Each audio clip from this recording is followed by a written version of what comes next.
She entered the school silently, as if trying to inconspicuously, but she ended up drawing everyone's attention. The cold tile floor crackled beneath her light footsteps, and her navy blue coat flapped in the chilly morning wind. It was too big for a 10-year-old girl. The sleeves reached down to her fingers, the fabric was thick, heavy, patched in several places, and the lining was already showing signs of wear. But it was the only coat Emily Carter wanted to wear that day. Not because it was the prettiest, but because it smelled like home, and reminded her of her grandfather's embrace. At school it was Heroes' Day, an annual event where students honored military relatives. It was supposed to be a morning of respect, pride, and gratitude. But as soon as Emily walked into the classroom, the first giggles began to erupt. "It looks like a beggar's rag," whispered a girl, nudging her friend. "Did she find this in the trash?"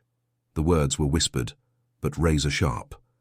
Emily pretended not to hear, but she felt them. She felt every look, every judgment. In the main hallway, things got worse. A group of boys stifled laughter as she passed, and a teacher, the kind who speaks condescendingly while covered in sweet perfume, took her aside. "Honey, today is an important event. Didn't you have something cleaner to wear?" Emily didn't answer. She just lowered her gaze and clutched the hem of her coat tightly, as if holding something too precious to let go, as if fighting a lump in her throat. Have you ever carried something like this? An object that seems like nothing to others, but for you, holds an entire world. It's that kind of silent pain that almost no one sees, but that lives deep within, in your chest. Little did Emily know that day would bring something far greater than ridicule and shame. Because that coat hid more than wool and thread. Inside the lining was a piece of hand-embroidered cloth, small, discreet, almost invisible. She herself had never understood what it was. Her grandfather had sewn it there shortly before he died, saying only that it was a reminder. Emily thought it was an old man's thing, but now, with the stitching undone on one side, the embroidered symbol was beginning to appear, and what was sewn there was no simple embroidery. In the classroom, while her classmates prepared presentations with toy medals, laminated photos, and colorful posters, Emily simply watched. Her coat felt increasingly heavy on her shoulders, not because of the fabric, but because of doubt, from longing, from the lack of answers. The wind blew hard against the windows. The ceremony was approaching, and, unbeknownst to her, Emily was about to be looked upon by someone who would change everything. Someone who had known that symbol long before she was born. Someone who carried the weight of a forgotten history on their back. But there were still minutes left for that to happen, and while the eyes of the entire school were judging her, no one, absolutely no one, could imagine what that old coat was about to reveal. The concrete bench was freezing, but Emily didn't move. Her hands were hidden inside her long sleeves, her gaze fixed on the ground covered in dry leaves that danced in the wind. The cheerful voices of her classmates playing in the field seemed to come from another world. She didn't belong there. Not with that coat. Not with that feeling in her chest.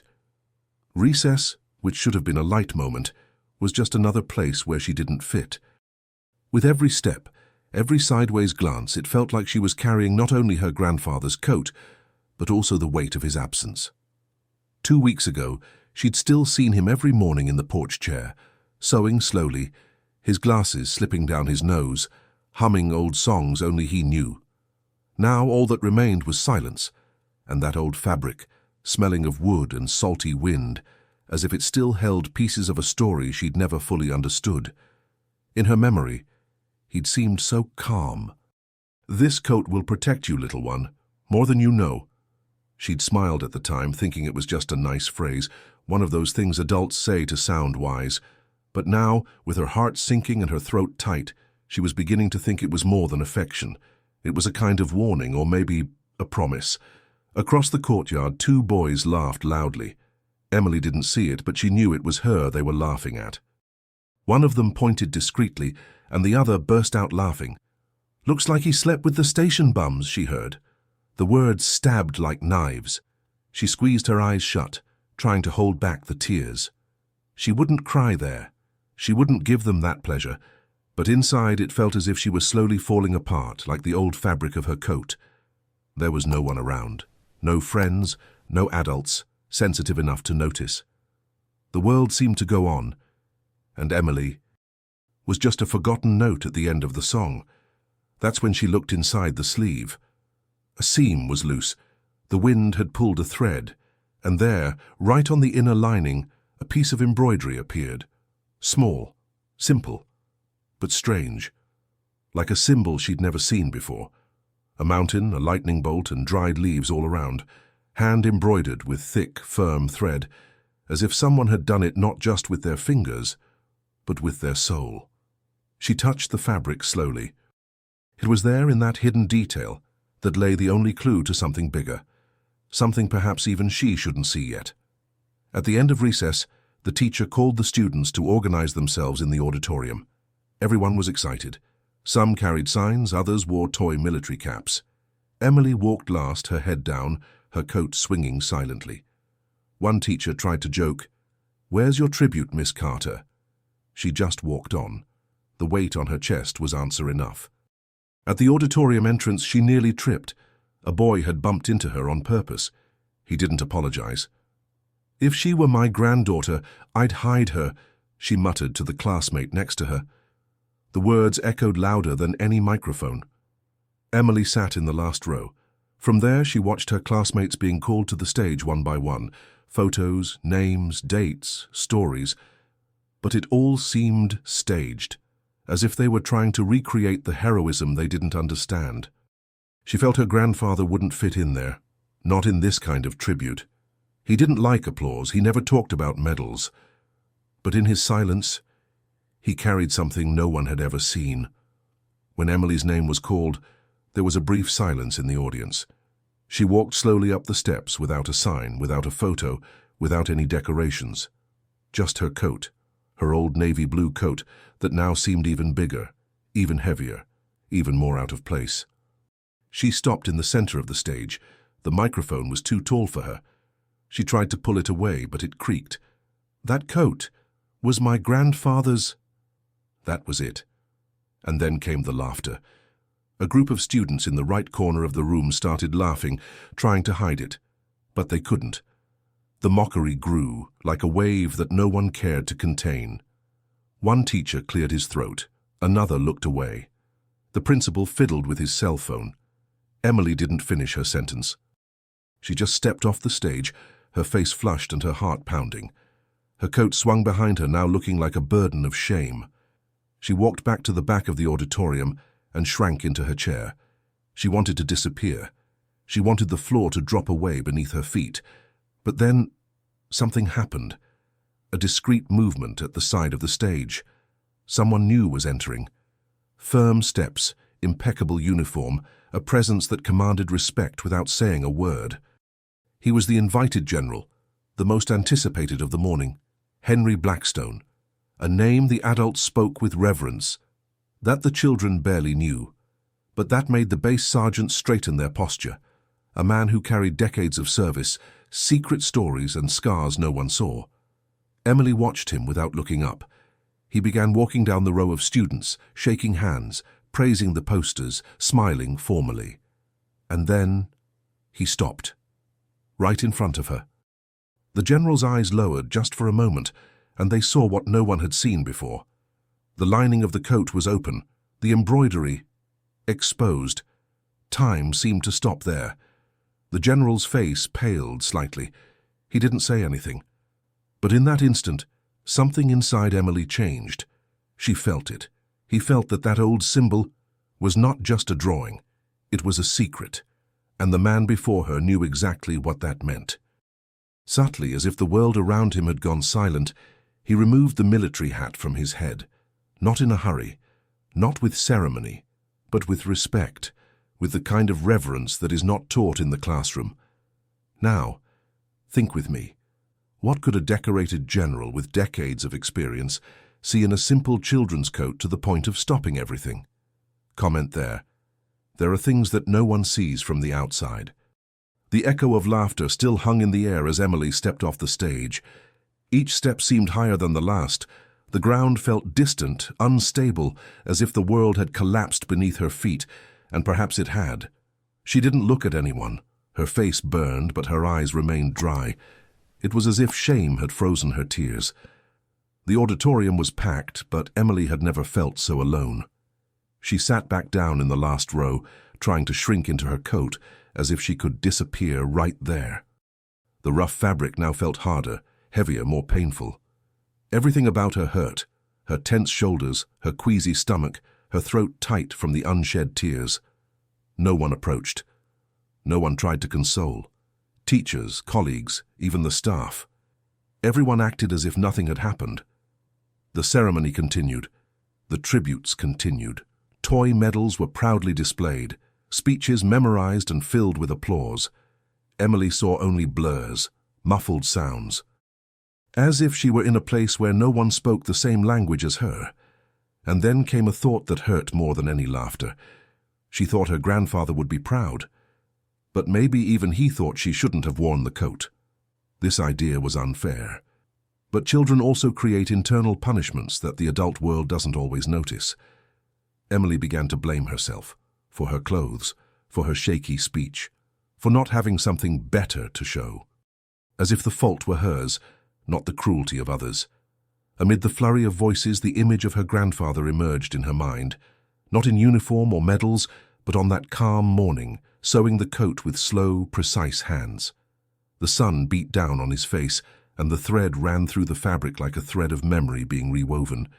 He didn't say much, but there was something in his silence that Emily was only now beginning to understand. It was firmness. It was pent-up pain. It was a kind of honor that didn't shout, didn't demand anything, but was always there. She remembered his phrase again, "This coat will protect you, more than you can imagine." But at that moment, everything seemed the opposite of protective. The buzz of the ceremony grew louder. They were announcing the presence of the special guest, General Henry Blackstone, a name Emily had heard whispered among adults as if it were legend. A man reputed to have survived battles not even recorded in the books. The entire room straightened, and held its breath. Except Emily. She didn't even look up. She was too busy holding the invisible shards of a heart that had just broken. Again. The general entered with firm steps, flanked by 2 assistants. The auditorium greeted him with subdued applause and murmurs of reverence. He didn't seem to smile. He didn't seem to be performing. He walked slowly, carefully observing the students' faces, the posters, the rehearsed gestures. He stopped every now and then to greet a child, bow his head slightly, or ask a short question. His every word was received as if it were worth its weight in gold. Emily didn't see him approach, but she felt him. A strange silence fell over the room. One of those silences that don't arise by chance, but rather settle in, as if something very important were about to happen. The general stopped beside her. He said nothing, but his eyes fixed directly on the lining of her coat, which for a moment was slightly open. And that's when everything changed. The embroidery was on display. That small symbol with the lightning bolt, the mountain and the dried leaves. Emily still didn't know what it meant, but the man before her knew. He certainly knew. He stopped. Truly stopped, as if time had stopped. The general's eyes narrowed slightly. No words came out. But the impact was palpable. Even his assistants noticed. What could a hand-sewn symbol do to that Iron Man? Why did his expression now seem to carry the weight of an old memory? With a slow, respectful movement, he removed his military hat from his head. The gesture was small, but it silenced the room. Even the most restless students fell silent. The teachers stopped taking notes. The principal looked up, confused, and then the general, a living legend of Fort Mason, knelt. In front of everyone. In front of the ridiculed girl. In front of that old, faded, patched coat, but one that hid a legacy. The reaction was immediate. The audience was shocked. No one understood. No one moved. Emily looked at him, still not understanding. The general was no longer looking at the audience, only at her, and in a deep voice but low enough for only her to hear, he said, "This embroidery only existed in one unit, a mission the world has forgotten, but one that saved lives. "Your grandfather, he was one of the two who returned." She could barely breathe. "And the other one?" he asked, almost voiceless. He gave a slight smile, a little broken, as if he had relived something he didn't want. "It is me." No words were spoken into the microphone, no formal explanation. But there, in that silent exchange between generations, something was restored. Something invisible to most, but deeply felt by those who understand the value of memory. Emily didn't smile. Not yet. But her heart, it felt more whole than it had ever been. And when the general stood up, he looked at the director, who was still trying to understand, and simply murmured, "This coat should not be hidden. It should be honored." He didn't need to say anything else, because in that room authority didn't come from a title. It came from the truth that echoed between ancient seams, inherited silences, and indelible scars. Perhaps not everyone understood what happened at that moment, but those who were paying attention would never forget it. There's more to this than meets the eye. And to continue, I need to show you a detail that no one noticed that day. Write in the comments. I would have passed right by if this detail had remained hidden. The embroidered cloth appeared for less than a second, but it was long enough. The general stopped walking. His polished boots, which until then had been moving in an almost ceremonial rhythm, froze on the polished wooden floor of the auditorium. No one understood why. Not even Emily noticed the immediate impact. She was too busy trying to hide what was already too late to hide. The lining of the coat, now ripped open by a seam that had come loose, revealed that strange little embroidery, a bolt of lightning piercing a mountain surrounded by dry leaves. To any ordinary person, it meant nothing. It looked like an ugly hand-drawn drawing, like a childish symbol invented in a moment of boredom. But to Henry Blackstone, that fragment was like a punch in the chest, a scar that never healed. He stared at Emily as if seeing a ghost. It couldn't be there. Not like that. Not after so many years. The embroidery belonged to Operation Thunder Ash, a mission that wasn't in the public record, that never made a newspaper headline, that never became a medal or a street name. It was the kind of story buried in the shadows of military service, swept away from the national memory. The mission was a failure, bloody, a strategic failure. Only 2 men came out alive. One of them was Henry, the other had disappeared from the radar. Until now. Emily, uncomprehending, stood still. The general kneeling before her caused more confusion than reverence among those present. The students whispered. The teachers glanced at each other nervously. The principal stepped forward as if to intervene, but hesitated when he saw the general's steady gaze. It was one of those looks that brooked no questions. "That coat," Henry said, almost in a whisper, "shouldn't be here. And at the same time, it should be right here." He didn't explain, and he didn't need to, because in that moment, everyone felt they were witnessing something off script, something you don't teach in history books or memorize for a school presentation. It was the raw, unframed truth, pulsing right before their eyes. Emily said nothing, but her chest tightened. Something inside her stirred, as if that piece of clothing, so long rejected, was finally showing its true value. She remembered watching her grandfather sew that symbol. It was night. He said nothing.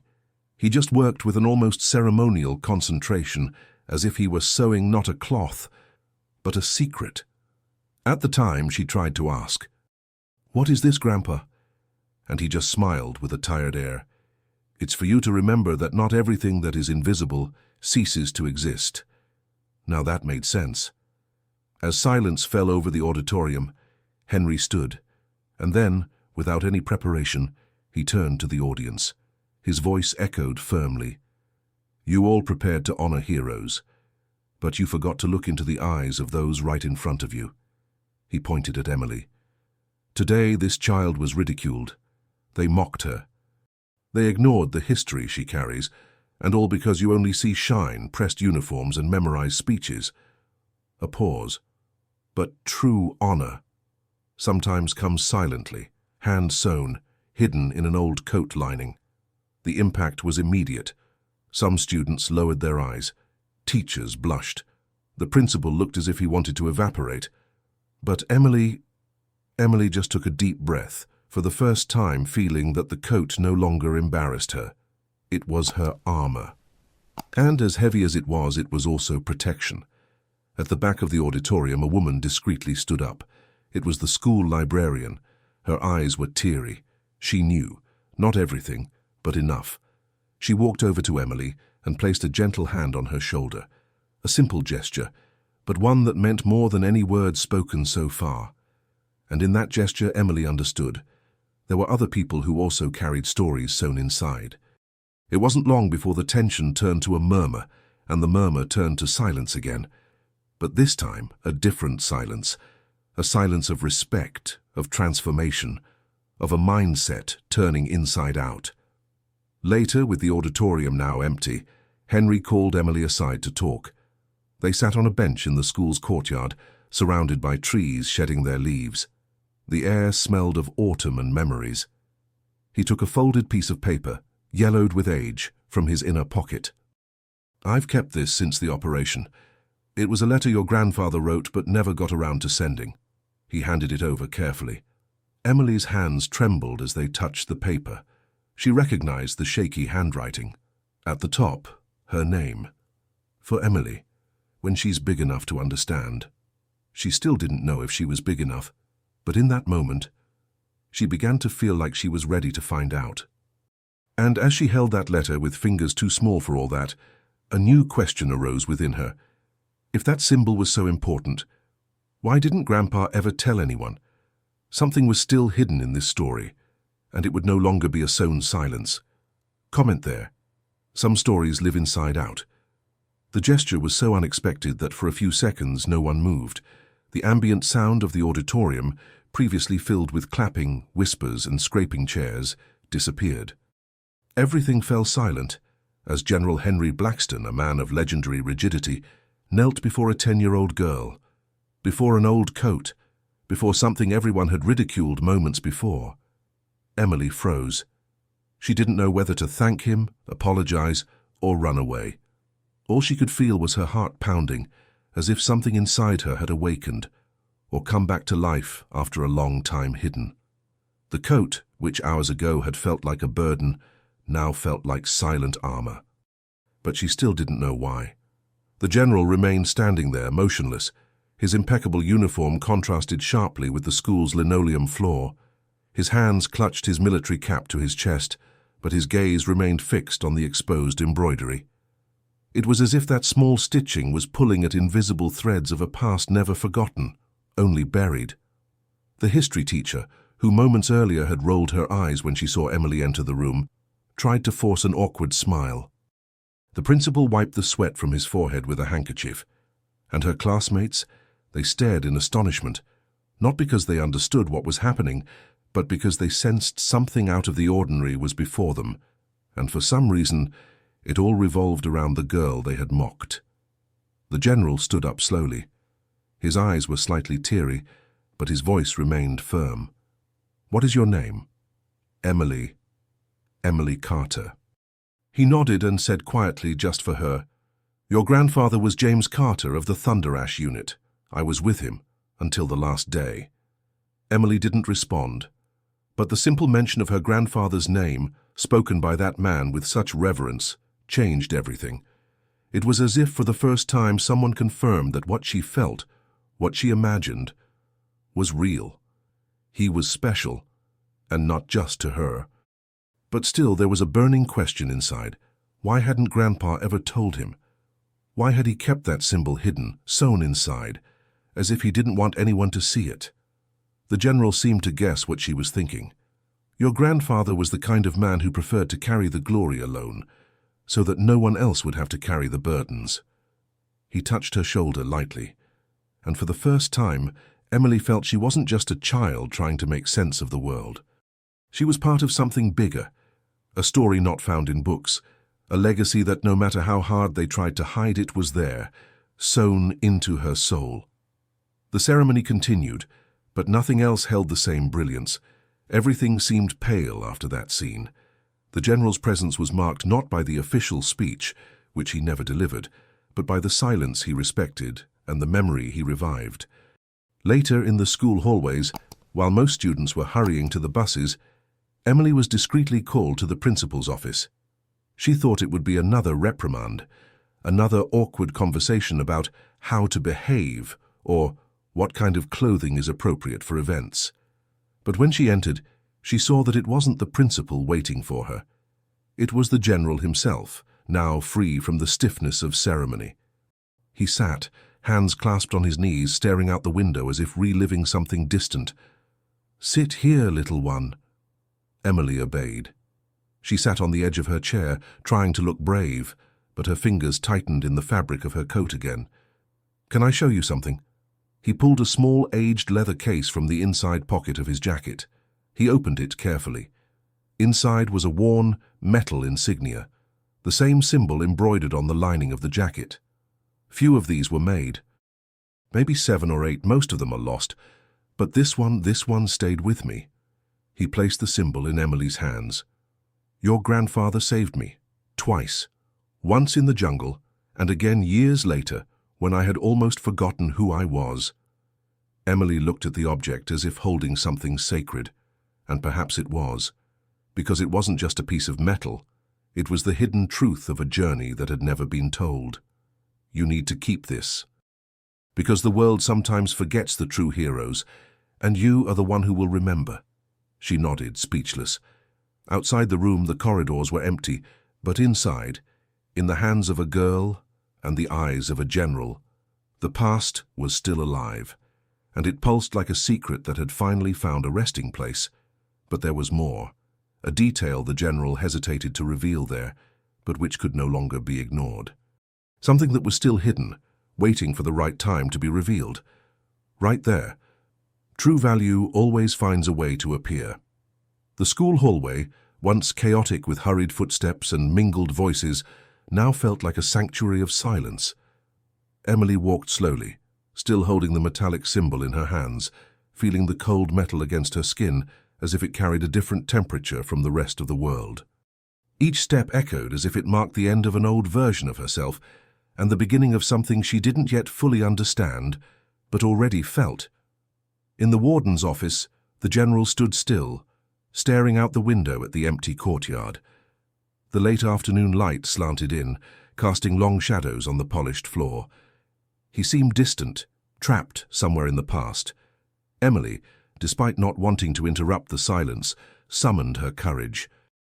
Why didn't he ever tell me? The question came out small but firm. The general turned his face slowly, as if that question was the one he most feared hearing. Because sometimes, those who truly experience war come back with wounds that don't require explanation. They just want silence. He took a deep breath. The pain in his expression was subtle but clear. Your grandfather, he saw men who never returned. He carried orders they couldn't question.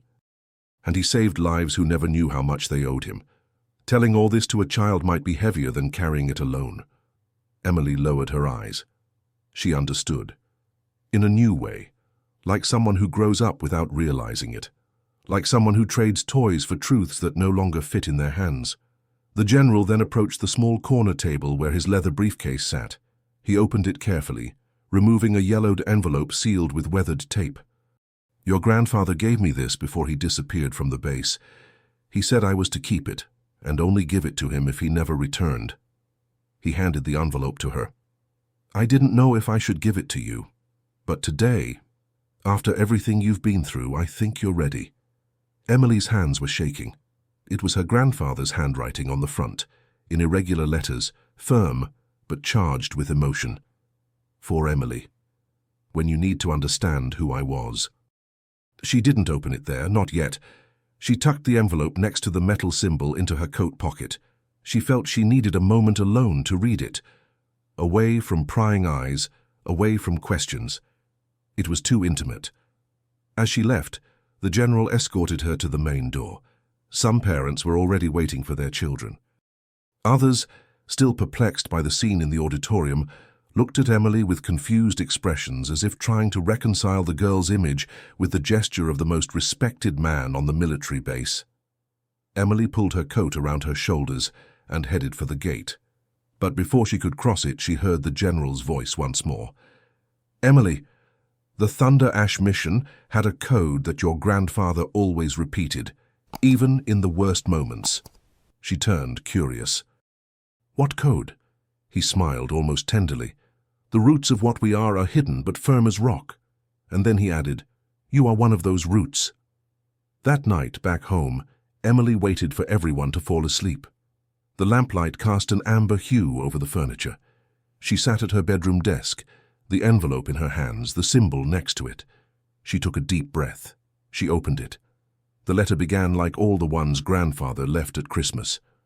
"Hi, little one. If you're reading this, it's because time has done what it does best, it's passed." But soon the words began to change tone. He spoke of the mission, of the men who never returned, of the fear of forgetting who he was, of the burden of survival. And then, in a scribbled but soulful paragraph, came the revelation: "The embroidery on the coat. I did it with trembling hands, but with a pure heart. It wasn't just a symbol of the mission. It was my apology for not being able to tell you everything. It was my way of saying, you are part of what kept me going." Emily read and reread each line like someone drinking water after a long thirst. Tears fell slowly. Without despair. They just came. But they weren't tears of pain. They were for recognition. When she finished, she carefully folded the letter and placed it in a small wooden box on her nightstand. Next to it, she placed the metal symbol. And with an almost ceremonial movement, she put her coat back on, even though she was indoors. I wanted to feel that weight on my body. But now, it was a good weight. A weight that gave direction. She didn't know what would come next, but she knew what she carried, and that was enough to keep her going. But there was one thing the letter didn't explain. Why, of all places, had that coat appeared on Heroes' Day? What she didn't know yet was that her grandfather had left more than just a letter. I had left a choice, and that choice it would soon knock on the door. Comment there. Some brands we only understand when we carry them. The base visit was scheduled for the next morning, but it felt like time had changed since the previous afternoon. The Emily who entered that school with her coat heavy with shame was no longer the same one who now stepped off the bus with firm steps, surrounded by curious and respectful gazes. She didn't need to hide. She didn't need to explain. Something invisible in her had risen, and those who saw her felt it. Soldiers, officers, and even generals greeted her with a slight bow of the head, the kind of greeting you don't learn from a manual. It was instinctive, it was recognition. General Blackstone was there, of course, but now he stood in the shadows, watching with the serenity of one who had completed a silent mission. He knew this day wasn't about him. It was about the legacy someone like James Carter had left, and how a child had been strong enough to carry it on. Emily entered the base gates wearing her usual coat, but the weight on her shoulders had changed shape. It was no longer a burden. It was as if the fabric carried voices, echoes, people who hadn't returned but were now leaving with her. And even though she didn't understand all their stories, she knew that honoring them was part of what her grandfather expected. In the base's main lobby, a display area was set up with simplicity and reverence. Old photos, medals, typed letters, precisely folded flags. And there, in a central glass case, was a replica of the symbol she had embroidered on the lining of her coat. The small metal insignia rested on a dark blue velvet background. Below it, a gold plaque bearing the name Sergeant James Carter, Thunder Ash, and the sentence, "Some heroes choose silence, but the world must never forget." Emily read slowly. Her eyes stung, but she didn't cry. She had learned to absorb emotion differently, more maturely, more firmly. A small crowd of visitors began to gather beside the display case. Students from the school, teachers, military personnel, and even local journalists. A local TV reporter approached with a microphone. She bent down slightly to speak to Emily and asked softly, "Do you feel different after everything that happened?" Emily looked at the coat. She ran her fingers along the worn seam. Then she looked back at the reporter and said with a slight smile, "This coat is just a gift from my grandfather." It could have stopped there, but it didn't. She continued, But it's also everything he couldn't say. And now it's my turn to tell it for him. The reporter was silent for a moment. Then she turned off the microphone, respecting the moment more than seeking a headline. This wasn't just a pretty story. It was a reckoning with the past. It was about memory, honor, and choice. In the following days, Emily began to be seen in a different light. The children who had been mocking her coat now greeted her with shy waves. Some even apologized, not with words, but with actions. One of the girls, who had laughed out loud in the auditorium, left a note in Emily's backpack. "Your grandfather seems very brave. I'm sorry I wasn't." The school principal had a replica of the thunder ash symbol installed at the auditorium entrance. And next to it, a handwritten quote from Emily, which she chose herself. "Not every uniform is visible, but respect. We can choose to show that every day." The changes weren't limited to the school hallways. At home, Emily's mother began to talk more about the father she'd lost too soon. She shared funny stories, tense moments, vivid memories. It was as if the revelation of the symbol had unlocked emotional doors that had been locked for years. One Sunday afternoon, Emily and her mother were sorting through an old box of photos when they found an old notebook. On the back pages were what looked like song lyrics, scrawled among drawings. At the top was the title, "For When She Grows Up." It had no melody, but each verse was a hug, a mixture of longing, pride, and hope. Emily read aloud. Her mother cried, but it was the kind of crying that cleanses, that transforms. And so it was that the coat, once fabric and thread, became a symbol. A representation of a journey that began with pain and ended with belonging. A reminder that heroes don't always wear visible uniforms. Sometimes they live within us, waiting for the right time to be remembered. And the truth is, Emily never walked alone again, because now she knew that every step carried a story, and that some memories weren't meant to be silent. They were meant to be worn, with courage. If you've made it this far, you may have felt the same way Emily did. That moment when something simple reveals a much greater meaning. Stories like these aren't just meant to move us. They remind us of who we are, what we carry inside, and sometimes of those who taught us courage even in silence. If this story touched you in any way, leave a comment below with the phrase, "I carry with me what no one sees." It's our way of recognizing those who felt everything together, right up to the last minute. Also, be sure to subscribe to the channel. If this kind of content resonates with you, there's much more coming. Stories worth remembering, people who can't be forgotten. And of course, leave a like. It shows that you truly connected with this message and helps us continue telling these stories that need to be heard. There's a video right here that completes this journey in a special way. Click and stay with me there.